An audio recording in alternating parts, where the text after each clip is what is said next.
ఈరోజు అయితే నేను సేమియా ఐస్ క్రీమ్ చేయబోతున్నాను. దానికి మనం ఇంగ్రీడియంట్స్ ఏం కావాలంటే water, milk, chia seeds, ice mall, సేమియా, ఫ్లేవర్ కోసం వెనిలా ఎసెన్స్. స్టవ్ ఆన్ చేసుకొని ప్యాన్ పెట్టుకొని ఈ సేమియాని మనం కొంచెం బ్రౌన్ కలర్ వచ్చేలాగా వేపుకోవాలి. నేనైతే ఒక కప్ సేమియా వేసుకుంటున్నాను.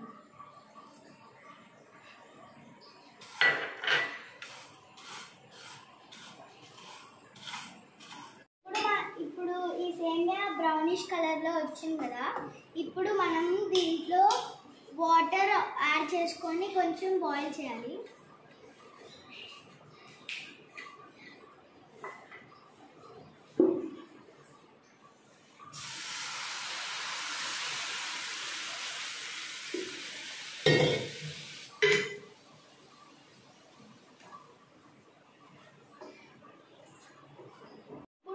సేమియా మెత్తగా అయిపోయింది కదా, ఇప్పుడు నేను ఒక బౌల్లో కూల్ వాటర్లో ఈ సేమియాని వేసేసుకుంటున్నాను. ఎందుకంటే వేడి వాటర్లో ఉంటే సేమియా మెత్తగా అయిపోతుంది, కాబట్టి నేను ఈ సేమియాని కూల్ వాటర్లో వేసేస్తున్నాను. కూల్ వాటర్లో వేయడం వల్ల ఈ సేమియా విడివిడిగా అవుతుంది.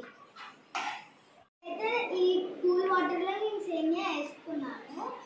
ఇప్పుడైతే నేను స్టవ్ ఆన్ చేసుకొని మిల్క్ పోసుకున్నాను. ఇప్పుడు నేను మీగడ రాకుండా మిల్క్ పోసుకున్నాను కాబట్టి ఇప్పుడు నేను 4 స్పూన్స్ షుగర్ వేసుకుంటున్నాను.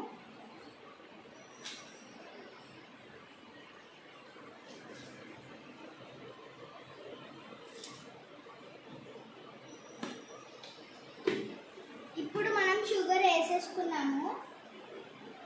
నేను మిల్క్ పోసుకొని ఒక 4 స్పూన్స్ షుగర్ వేసుకున్నాను. మీకు కావాలంటే మీరు వాటర్ కూడా పోసుకోవచ్చు. ఇది షుగర్ కరిగే వరకు మనము దీన్ని మిక్స్ చేసుకోవాలి. అయితే పాలు మరిగిపోయాయి. ఇప్పుడు మనం వెనిలా ఎసెన్స్ 2 స్పూన్స్ పోసుకున్నాము.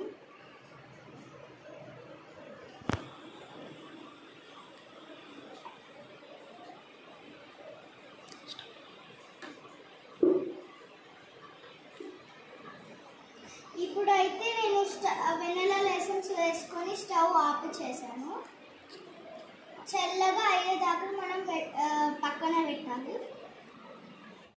ఇప్పుడైతే ఈ మిల్క్ చల్లగా అయిపోయాయి. ఇప్పుడు నేను ట్రాన్స్ఫర్ చేసుకున్న సేమియాని దీంట్లో వేసేసుకుంటాను.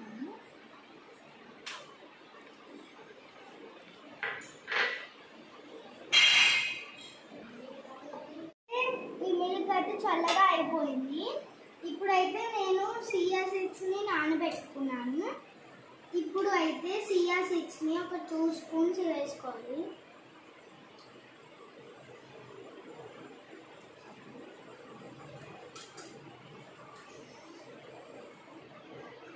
ఇప్పుడు చియా సీడ్స్ని 2 స్పూన్స్ వేసుకున్నాం కదా, ఇప్పుడు ఇలా మిల్క్ ఇంకా సేమియా వచ్చేలాగా వేసుకోవాలి.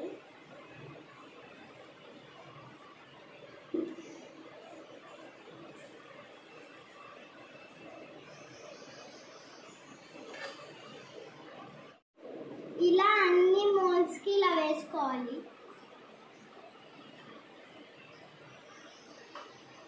ఇప్పుడు మనము మిల్క్, సేమియా ఇంకా ఈ చియా సీడ్స్ని వేసేసుకున్నాం కదా ఐస్ మోల్లో.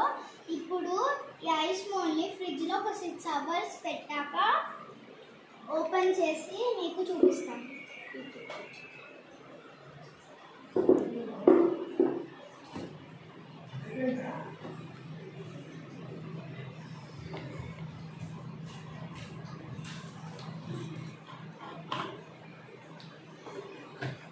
ఇప్పుడైతే నేను ఈ సేమియా ఐస్ క్రీమ్ దీనైతే ఫ్రిడ్జ్లో పెట్టేశాను. నేను ఈవినింగ్ ఓపెన్ చేసి మీకు చూపిస్తాను ఎలా ఉందో టేస్ట్ కూడా. Please like and share, subscribe to